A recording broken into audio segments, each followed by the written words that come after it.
I've got an exciting update for you this evening.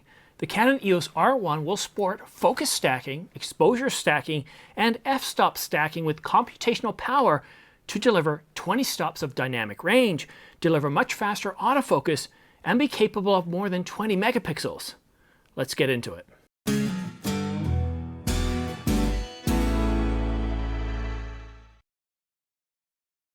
Hi, I'm Simon. Thanks for tuning into The Ordinary Filmmaker. If you're new here, subscribe to get notification of new videos like this one so you don't miss any news like this, or rumors, or any tutorials that I'm producing. And by the way, I'm giving away a brand new Canon EOS R5 full-frame mirrorless camera to one lucky viewer. Details are in the description video down below, or you can click on this link right here. But essentially, subscribe to my channel. That's pretty much it. Okay, so now into the big news. A known source has given me an exciting leak on capabilities and specs of the Canon EOS R1 due out in the second half of 2021. Now, the information hasn't yet been validated, so please take this with a grain of salt, as you would with all rumors.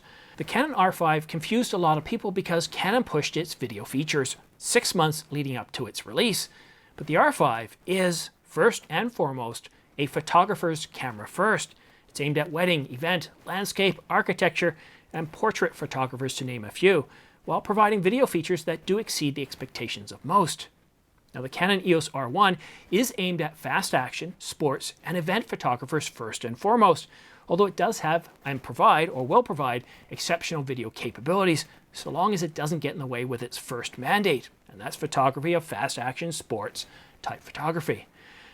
Now, the Canon R1 is going to look like it was crossbred between the 1DX Mark III and the Canon Cinema C70.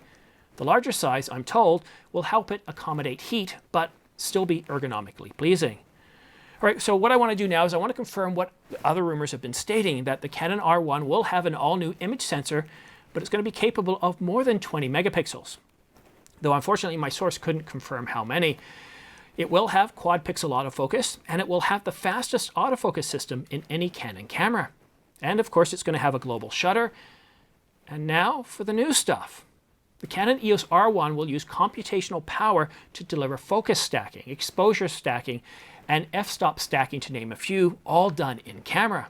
You might remember back to the iPhone. It does a lot of this computational stuff in camera, and the R1 is going to take that, multiply it, and you're going to be able to access the best lighting, exposure, and other variables to deliver better images with up to 20 stops of dynamic range, all in camera. Now, what the iPhone has done is truly impressive. But now just imagine for a minute the capabilities with professional-grade camera body and lenses. There's no faking it here. To achieve these capabilities today, a lot of work is required in post to stick everything together when you're dealing with professional-grade equipment and lenses. Pro photographers are beginning, though, to unlock some of these capabilities in the R5. If you want to check out Michael Braytung's video on focus bracketing, or the JPEG experience, where they also explore focus bracketing. And again, focus bracketing is another term. It's what Canon uses for focus stacking. Still confused? Well, the goal of focus stacking is simply to get an image that's perfectly sharp from the front to the back. You see, the roadmap to the Canon EOS R1 is written partly in the R5, and some aspects go back to the very first EOS R. It just hasn't been paved yet. The Canon R1's focus will be able to make adjustments far faster than any other camera in order to achieve computational stacking. Imagine you're at the racetrack. You're taking a picture of a car as it comes around the apex of a track doing some 200 kilometers an hour, some 120 miles an hour. You're no more than about 50 feet away from the curve. You press the shutter button, and the camera takes 10 shots in a row. Through computational stacking, the R1 delivers the final image, and the car is in sharp focus, the background perfectly blurred.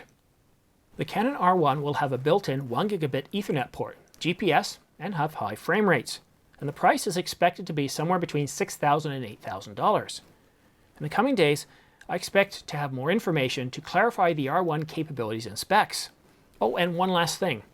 The source also said that the C70 is an effort by Canon to compete against the Sony a7S III's video capabilities with pro capabilities like timecode sync, which the a7S III doesn't have, making the C70 ideal for small shooters like me up to TV stations. Now, the R1 is built for the same level of pro, from the prosumer to the working sports photographer. He also said that many of the video capabilities found in the C70 will also make its way over to the R1, like ProRAW Cinema Lite, H.264, and H.265, so none of that nasty motion JPEG here. Well, the 1DX3 didn't have it either, right? 4K 120 is supposed to show up, and maybe even up to 180 frames per second. I did ask about having 6K downsample to 4K, and my source couldn't comment. He also said that new Pro features are coming to the R6 soon. While much of what I've discussed here isn't new, combining these technologies into a single camera will be groundbreaking if true. Computational power in the smartphone market is delivering amazing results. Now imagine that power in a professional system. The possibilities are endless. Now I do expect more information is getting ready to be leaked by Canon, so stay tuned.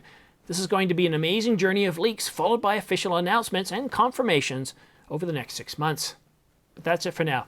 Don't forget to subscribe for your chance to win the Singolab S6E microphone and the M3 shotgun microphone. Both of these microphones will be awarded to a single lucky subscriber once this channel reaches 20,000 subscribers. And I'll be offering up a different and more expensive prize every 10,000 subscribers until the channel reaches 100,000 subscribers, where I'll be awarding a brand new Canon EOS R5 full-frame mirrorless camera to one lucky winner. And on that bombshell, thanks for watching The Ordinary Filmmaker.